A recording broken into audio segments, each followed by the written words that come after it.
Hello, MotoAmerica fans. It's time for another episode of Off Track with Carruthers and Bice. You'll laugh, you'll cry, and you may even learn something from this unlikely pair and their special guest. The mic is yours, Paul and Sean.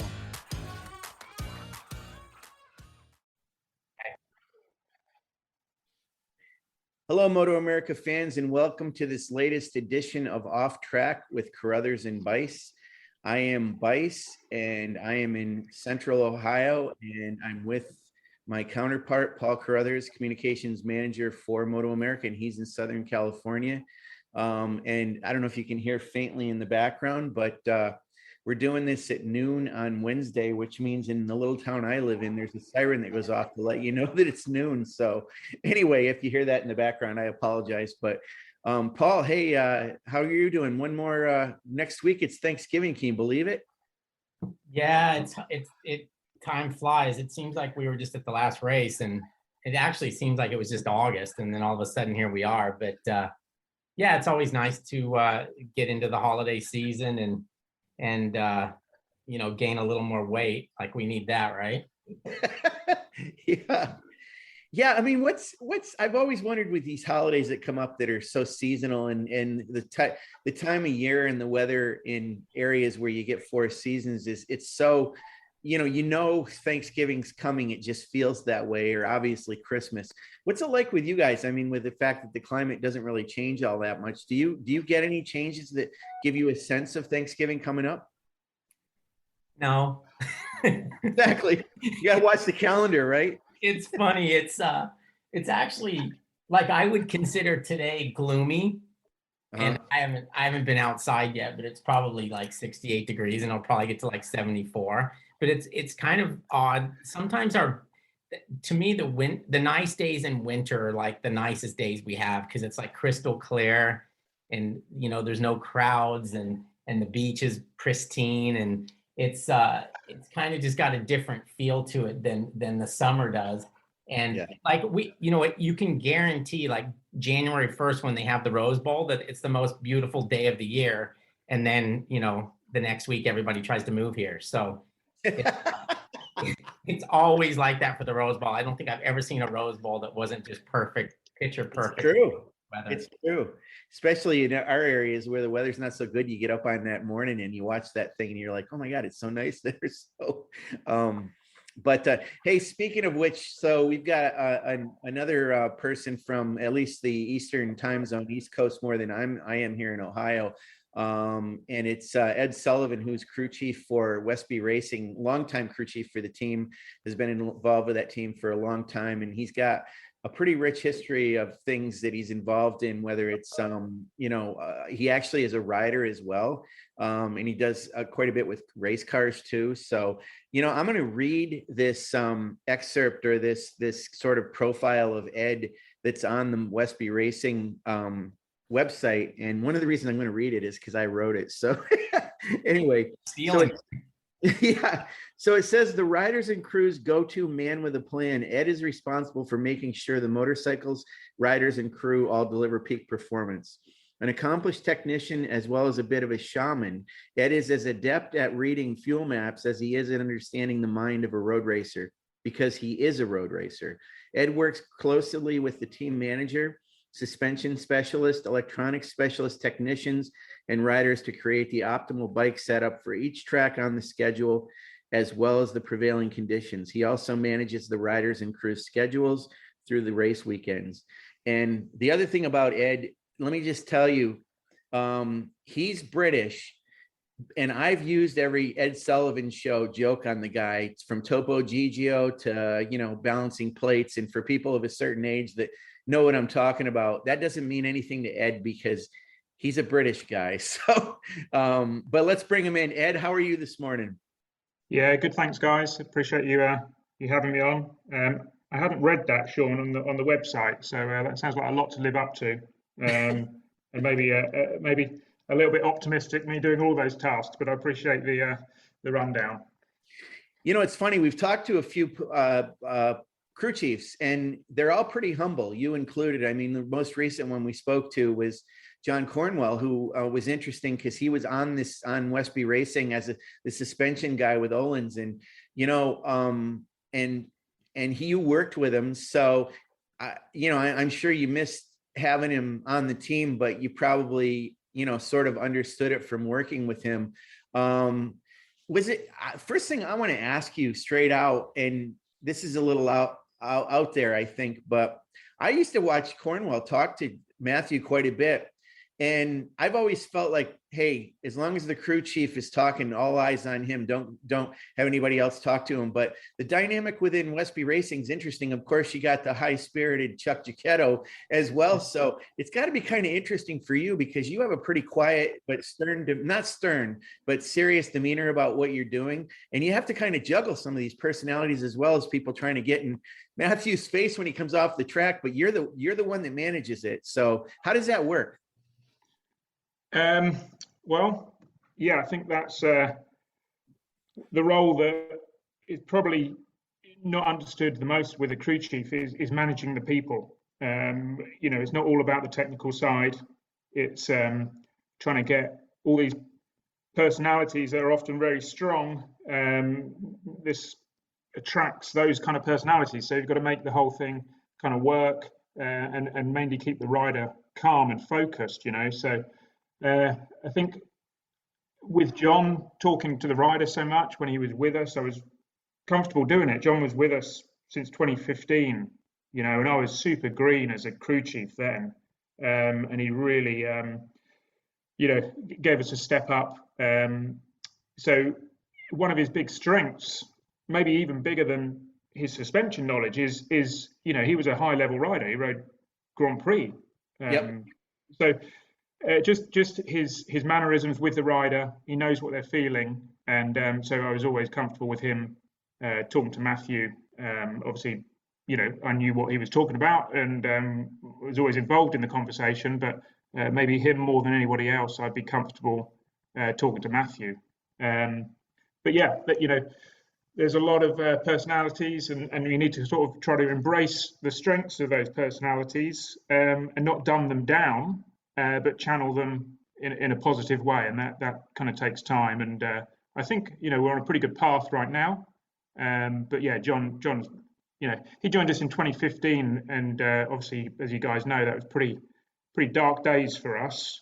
And his role was more than technical, more than suspension. It was trying to keep everybody going when we could have all packed it in quite easily back then. So. He's a friend of our team. He's certainly a friend of mine, and we owe him a lot. But now he's gone too far with Jake and winning all these races. So we're going to have to try and snare him back somehow. But good guy.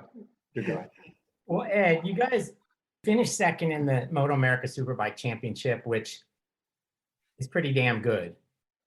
You were the best of the rest, so to speak, and you finished second to what is probably inarguably the best team in the paddock. Is that enough for you at this point? I mean, how close are you to taking the next step, and what do you think that next step would be to get even closer to those guys at Attack? So the first part of the question is second good enough?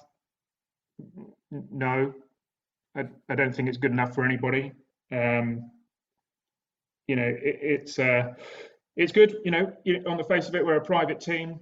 We build the bike ourselves. There's lots of parts that we design and put on the bike, but ultimately, we're there to win. And if we believe we're capable of doing it, second is not good enough. And it's really the mannerism of the second. It wasn't like we won one, then Jake won, then Jake got hold of that thing and disappeared, So no, it's not good enough.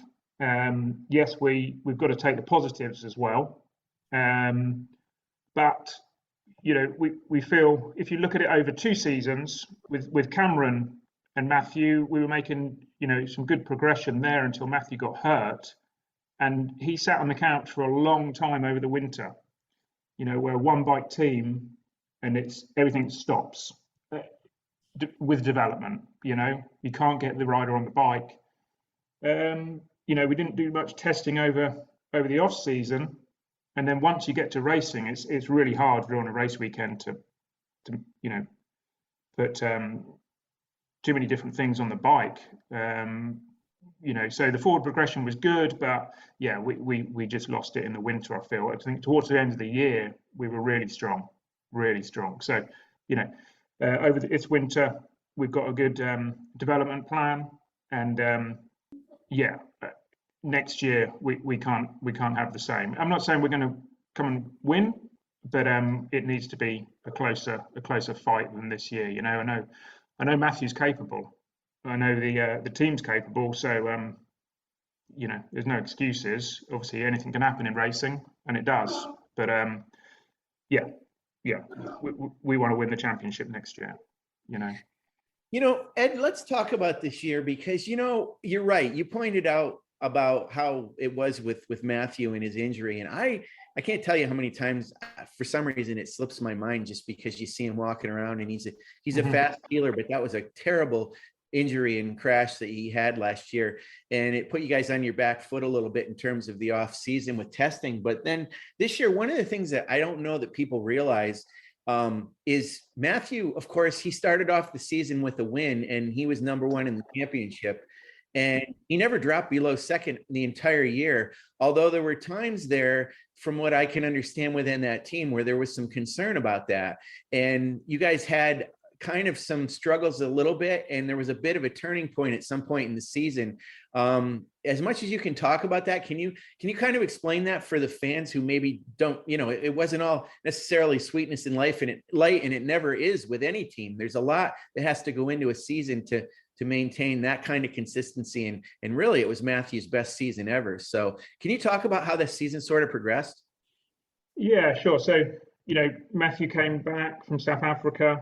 We went and did a quick test at Road Atlanta, and I was like, okay, Matt, just go and do 2-3 laps, come in, see how it is. Of course, he goes out, boom, straight down to the lap time, like he'd not been off the bike, So we're like, okay, well, this is good. We went to the COTA test. We were really fast. We made some changes based on that COTA test, and looking back, maybe that was probably a mistake. We hadn't raced there the year before. We weren't going to race there, that year. So roll into Road Atlanta, and really good. Obviously Jake blew up that first race, but we drafted by the Ducati. The bike was quick. Mathew won a race. Obviously Jake won the next one. We went to Virginia. We were really strong, but just some bits started to creep in, so not panic stations, but okay, maybe we're not where we think we are right now, And then we went to MotoAmerica and definitely had a bit of a nightmare. There was some organizational issues with engine spec, and it sent the rider a little bit. We then went and tested at Brainerd, and we were really strong, and Mathew's confidence was really coming back. And then we went to the Ridge and had another nightmare. So at that point, you can't have a knee-jerk reaction. You've really got to sit down. You've got to go through the data. You've got to ask yourself, some pretty hard questions, and so is the rider. And that could have been it for us. We could have driven ourselves right into the floor after the Ridge, but we had a good reset. Mathew and I had quite a few heart-to-hearts about not just the bike, but the way that he rides the bike when he gets a little bit behind in terms of the lap time, how he tries to react to that. And it's hard to criticize him for that, because he's trying harder, and a lot of the time he needs to just calm down a little bit. He tends to charge the corner if he wants to go faster. And so anyway, we had a big reset. We did go back and forth a little bit with Richard at Attack, and he was pretty helpful with a few settings for gear shifts and a little bit of advice. And we went to Laguna, and we kind of steadied the ship, gave Mathew some confidence. And that really was the turnaround for our season, to kind of turn it back to an upward trajectory, you know. And then, you know, after that, it just got better and better and better and better. And then when you start building the confidence in the rider like that, you know, especially Mathew, I still don't know where he's going to, I don't know his potential. You know what I mean? I know that he could win that championship, and I know that we haven't seen his full potential. But once he gets that confidence going, like Jake did this year, you know, he's a championship guy for sure. So, yeah, it definitely was a season where the middle was very difficult for us. But I think that says a lot about the team, a lot about the rider, to be able to actually turn that round and you know, end up the strongest of everybody else, honestly. So yeah, we need to really look at that, though, and that's what a lot of the off season is okay, really figuring out the why as to what happened. You know, it's easy to jump to a conclusion, but to move forward, you need to find out why, and then you can make the changes for next year. Because you know, to win this championship, you can't have a bad track. You know, you need to be strong everywhere we go. You know, because Jake will be, I'm sure whoever's on the Ducati will be, whoever's on the Suzuki will be. You know, so yeah, the work never stops. But I'm pretty proud of the reaction to the mid-season kind of low. Well, you know, Ed, it's interesting to hear you talk about Mathew, because, you know, he's obviously the longest tenured rider with any one team in MotoAmerica, and it's Westby, of course. He's been with him forever on a Yamaha for a long time. And I always wonder about things like complacency or upside, and you say he hasn't kind of reached his full potential yet. So there's still upside with him. And obviously some of that upside would be winning the championship, but how does it work with, it's got to be good to have a familiarity and an understanding of a rider who you've been with for a long time. But I mean, this is a terrible thing to say, and I don't mean to say this about Mathew, but, you know, there's that old adage about familiarity breeds contempt. And I always wonder about, you know, I've been married a long time. Everything I love, I've loved for a long time. And I just cherish that. So I don't really get that way about things. I just, you know, becomes a part of who I am. But it's got to be tough because, you know, you guys are looking for challenges, but it sounds like with you, there's still a challenge with Mathew and with himself and with you with Mathew to get him even more there. Is that you haven't reached that yet? I guess that end, right? No, I don't feel we have. I think we see flashes of it. I think you know, Brainard onwards this year, he was back to where he was in 2020. You know, I think that it took that long, honestly, to be back from the injury, and you know, in the mindset where he can do that whole race, no mistakes, full gas. You know, so yeah, no, he has been with us a long time. You know, it was at Road America in 2016, and Josh Day had got hurt. I don't know if you guys remember. Mm-hmm. He had an awful crash, and we ended up not racing. So another team had an injured rider, and they drafted in Mathew. So Trig and I went off different directions at Road America, watched the race, came back, and we're like, who was that guy? Who was that? So, oh, wow. You know, we managed to get him on the team. So I think that's a big thing for Trig. You know, we spotted him. So, you know, it wasn't like he was presented to us. We saw him. We wanted him. He brought this team a championship, you know, and that meant that means a lot to Westby. You know, it kind of validates somewhat Trig's you know, passion and investment in this team. So yeah, he has been with us a long time. You know, in soccer, you know, you bring in a new manager sometimes, and you get that big hit, and it's the same with racing. You know, a lot of the time the first season's the best one, and then it kind of, like you say, there's a bit of complacency, it tails off, and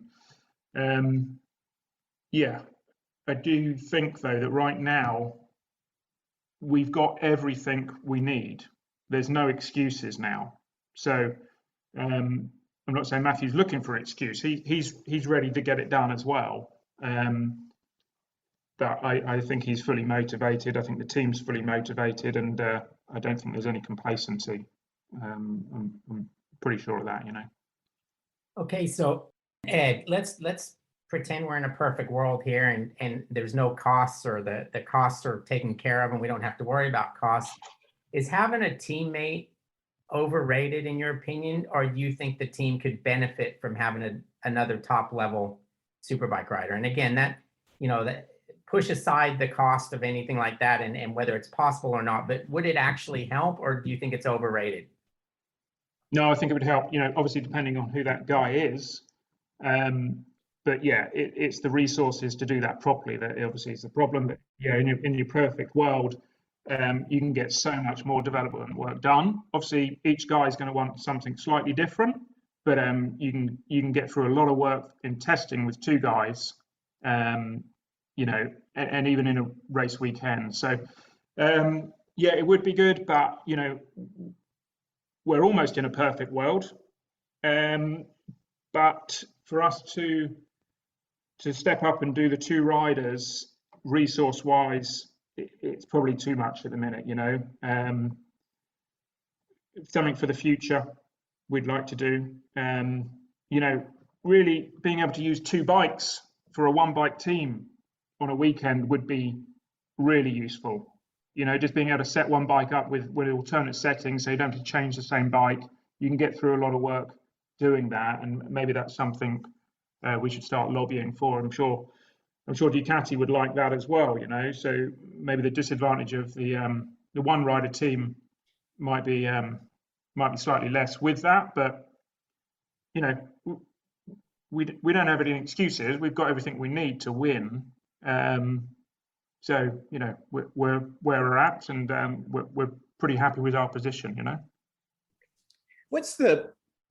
Tell us a little bit about the dynamic that you have with Mathew. You know, I guess I want to equate it to when we've talked to Rick Hobbs when he was crew chief for Cameron. Excuse me, we would see him come in, Cameron come in, and there would be some kind of almost like a communication that was almost like a wavelength kind of thing. And I see a lot of times Mathew come in and you guys sit on the wall and you're listening to him, he's talking, or you walk by your paddock area and you see Mathew way in the back of closer to the truck. And you guys have the monitors in front of you and you're sitting with him and you're kind of going over things. So is he a real analytical rider? Does he talk about clicks and settings, or does he talk about, well, it feels like this, or I need more of that? Is it something where you have to understand his body language or his language, or does he flat out give it to you empirically a little bit? How does that work, Ed? Yeah, so, you know, I've been working with Mathew, you know, a long time now. So I know as soon as he steps off that bike, I know what he's feeling. I know what how the download's going to go, you know. So when we're sitting on the wall during the session, you know, as soon as he lifts up his visor, I can tell the how much kind of anxiety he has or he hasn't got, you know, just from his eyes, from his body language. So, you know, that kind of sets the tone. And then, yeah, obviously I'm listening to what he's saying. I'm looking at his hands, you know, if he's going through the corner and he's got his hands high, low, you know, all these things are all, it's not just the actual language from his mouth that we're looking for, you know. But yeah, for sure, he doesn't say, I need a clicker rebound, I need a stiffer spring. He just tells us what the bike's doing, and that's what we want him to do. We don't need him to, you know, yeah. But I'll be honest with you, he really does give us good feedback. He knows what's going on with the bike, but I don't think he would know the difference between a fork spring and a shock spring, and that's fine. You know, his job's to ride the bike, and he does that well, and he lets us know what's going on with it. You know, and then yeah, back at the garage, if we're under under the awning. He's hopefully calmed down a little bit by then, but we do show him through the data. We try not to get him too involved in it. He has been too involved in the past, and again, he just needs to have a clear mind. Doesn't need to be thinking about squiggly lines when he's going round, but he knows enough about it that he can kind of pinpoint some problems for us in areas. So we do involve him with the data a little bit, and he's pretty good with that. And then we have a rider pages, and we can show him from years previous or sessions previous what he was doing differently or better or worse. And so yeah, he's involved in it. Obviously, top riders need to put the time in to help make the bike better. We're not just doing it off data, we're doing it off their feedback. So he plays an important role of the development of the bike, All right, so tell me this much. Is it better to have a rider who thinks he knows things and doesn't, or is it better to have a rider that knows he knows nothing? Does that make sense? Yes. No, 100% better to have a rider that knows he knows nothing, but all the I've been very lucky with my career with the riders I've worked with, and some of them are very analytical and some of them aren't, but they can all go back around the track and tell you exactly what was going on with the bike. They might not be able to tell you what can fix it, they just can tell you the feeling. So they all have that ability to recount the session and the laps, Ed, I want to talk to you about you. So, well, I'm going to give you a kind of a complex question here because you're a complex thinking guy. So at the top, I pointed out the fact that you are a racer and you compete in the Daytona 200. You were at Daytona in October because you live in the Atlanta area, so going to Daytona is not too bad for you. And you ride and have raced here for a long time. And do you think? First of all, well, let me ask you this, and I'm going to follow up after you give me the answer to this, but do you think it helps for a crew chief to also have been a racer or currently a racer? Do you ever say, does it help you to understand what Mathew's saying, I guess, better?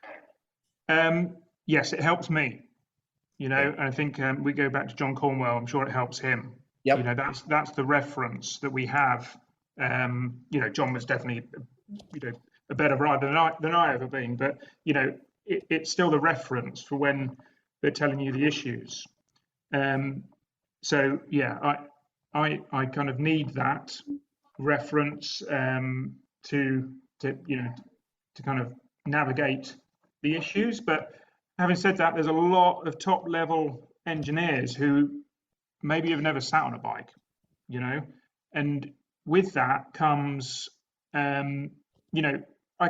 you could almost be sympathetic to the rider if you ride yourself, because you can understand how difficult something could be. But if you haven't done it and it's just black and white, this is what you need to do, this is what I want to see, you can understand that angle as well. So I think bike racing is interesting as opposed to car racing. The engineers in bike racing tend to have ridden themselves. We're trying to measure feeling, and that helps when you've ridden yourself. With a car, it's a lot about aerodynamics, setting the floor. So maybe you set the car up and maybe you give 5% to what the driver's feeling to tailor it to him. And this is, obviously I'm not being engineering cars, but just, having knowledge of the car world. Whereas, there was plenty of times where there was 3 Yamahas on the podium this year, all completely different, because the rider just plays such a big role in how that bike handles. So I think that's a big difference with car racing and bike racing. It is the feel aspect. So yeah, for sure, it helps me. If I hadn't have ridden it'd be very difficult for me to do my job, I think. Well, let me ask you this too, and I know you're going to answer this with humility, but I kind of don't want you to. I want you to answer this like a rider. And so, does Mathew do stuff on the track that you look at and go, "Oh my God, I couldn't do that"? Do you see that? Yeah, it's really frustrating, actually. Yeah. No, yeah, for sure. I mean, I can ride okay, pretty good. But these Yeah. guys, they can just, they get to a track and they can just get down to the times so fast, you know. Yeah, I'm constantly impressed, and I've been lucky with all the guys that I've worked with. But yeah, for sure, he's always doing stuff that's, I've ridden the Westby bike. I've, lucky enough to ride an R1 with the with N2 for the endurance series that they put on with Weira, and it's just, yeah, those guys are just a different level, So it's really, a pleasure to work with that high level rider, because you know that what you're going to get is what the bike has, there's no particular room for, oh well, just can't quite get this done or that done. That's what the bike's got. These guys, you can plug any of the top guys in our series into the World Championship, as you've seen with Garrett and Cameron. Baz came over, and our guys showed pretty strong against him, and it's really a high mark for me to be able to work with these guys that can do these things on motorcycles. But I can't tell Mathew that too much, because he'll get a big head. Yeah, I get you. It was early days for Dane Westby, but from what you could tell, did Dane have that intangible about he had that other level? Oh yeah, for sure. So I worked with Dane as a tech in 2010, and Chuck was the crew chief, actually. So I think 2010 really, Dane, it was Super Sport 600, and he went from a guy with some potential to being a consistent front runner, So I got to see that. That was good. And then when I started working with him again, I just did one race at the end of 14 when he doubled. Well, he didn't double. Sorry, he ran away with race 1 at New Jersey in a monsoon. And then I came back after that. We did the test at Kota on a super stock bike, and as soon as he got on the thing, he was blazing. He was up with Josh Hayes, and world was at his feet. So for sure, he had everything he needed, but he had more than that as well.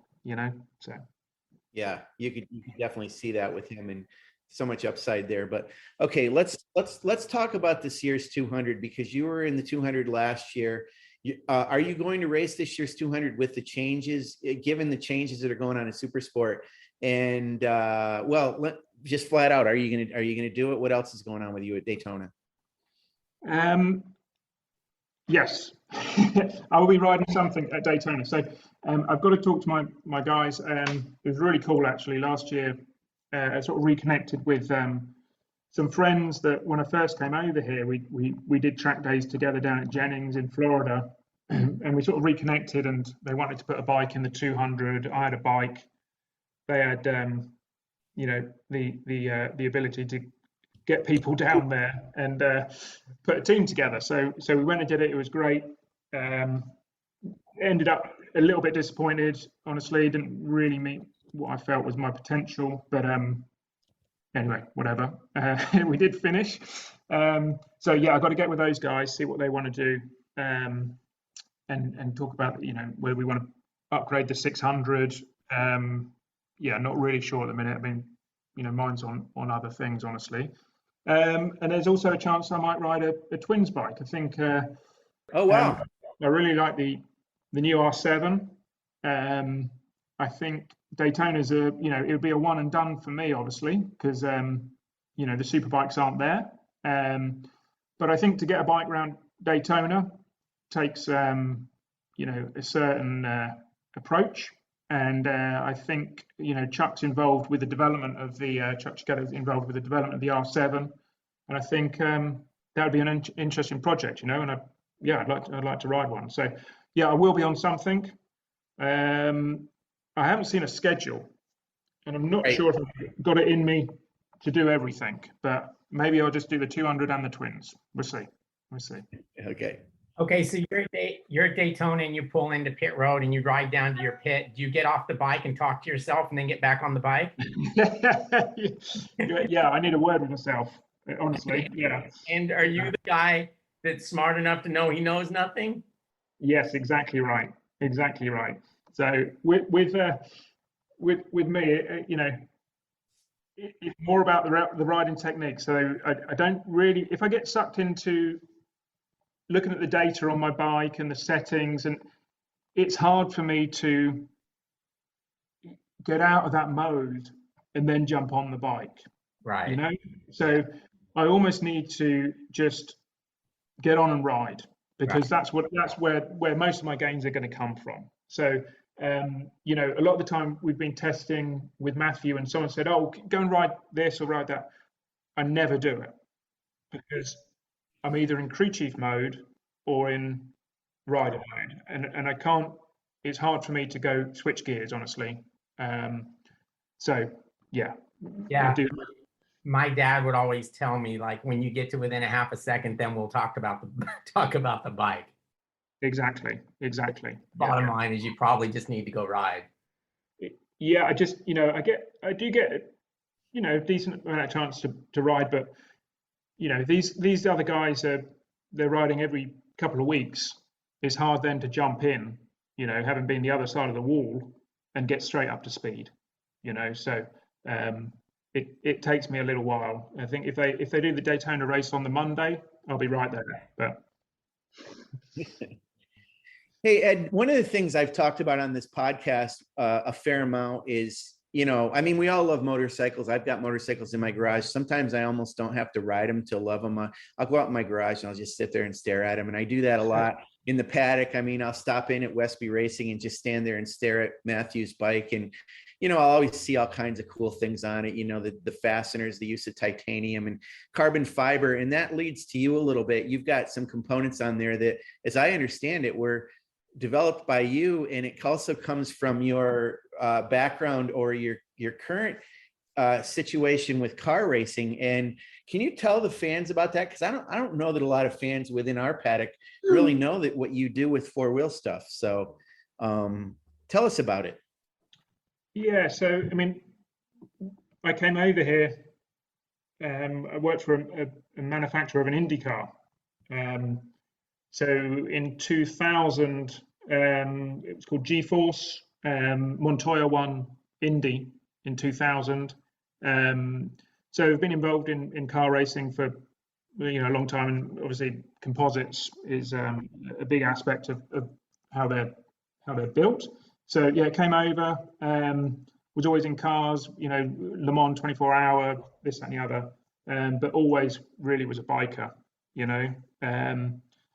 So yeah, my primary business since 2006 has been a composite shop dealing with race car parts. So then the R1 came out in 2015, and I don't know if you remember, but they wanted to get the super stock bikes a bit closer to the superbike. So it was kind of like a super stock plus, if you like. They gave us clamps. There was quite a few bits that were open. So, one of the things with the super stock bike was the fuel tank was too small. So we needed a bigger tank. So where we wanted to put the fuel, it didn't sit in the subframe. So I made a carbon subframe. So that's on the bike. I didn't like the shape of the tank. So I reshaped the tank with an extender on the back. And then, people started asking to buy the things. And at first we were like, no, you can't buy it. It's for Josh Day. but sort of relented after that, and yeah, we made hundreds of the things, and so there's been some crossover with it, really. But with car racing, if you don't have a part, there tends to be a bit more resources, but you just tend to make it, And I think obviously Richard over at Attack is of that mindset.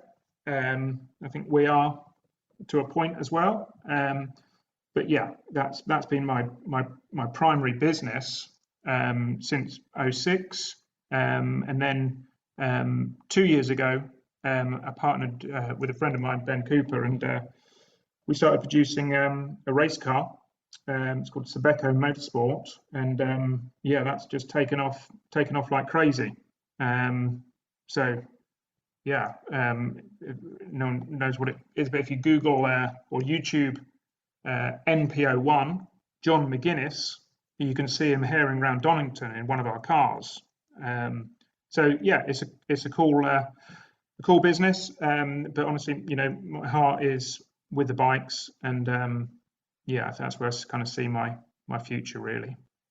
In your business, what part? So do you do the design, the CAD CAM, the fabrication? I mean, what part of it are you involved in?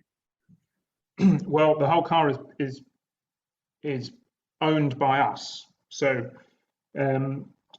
my role really here primarily is actually putting the cars together. So we've redesigned parts of the car. Ben's done a lot. Ben was Williams F1 aero department, so there's been a lot of aero tweaks on the car, and they've really come from Ben. So yeah, my role has really been putting the cars together, handling some of the business side of it. But with my Westby commitments, a lot of it's been left to Ben, and yeah, he's done an amazing job, honestly. So yeah, I think we just rented a new unit, so the cars are going to come down here, and the original workshop will stay open as well with SE Composites, and I'll slide some bikes through there if possible. Wow, that's amazing. That's a part of you, Ed, that few know about, at least in our paddock. I know you have a relationship with Perry Melnichuk that goes way back too, and Perry's been involved in IndyCar and stuff too. I understand at the 500, he was basically pulling, I shouldn't say only, but he was pulling the tear-offs off the windshield for the winning car. So you guys have been involved that way. But we're going to wrap here, but I want to ask you one other question since you mentioned aero.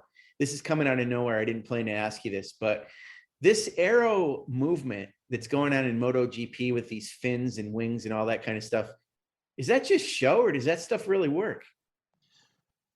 Well, they're making it work. They're making it work for sure. I think the Ducati, on the exterior is closest to a Formula One car. They're definitely not going for aesthetics, are they? No. So, yeah, no, it does seem to work. It's something though that takes a lot of development.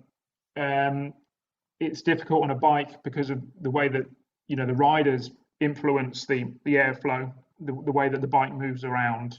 With a car, in an ideal situation, you keep the floor as flat as possible. Everything, trying to keep it consistent. So that's difficult with a bike. But yeah, they're making it work. So I don't think it's for show. Okay.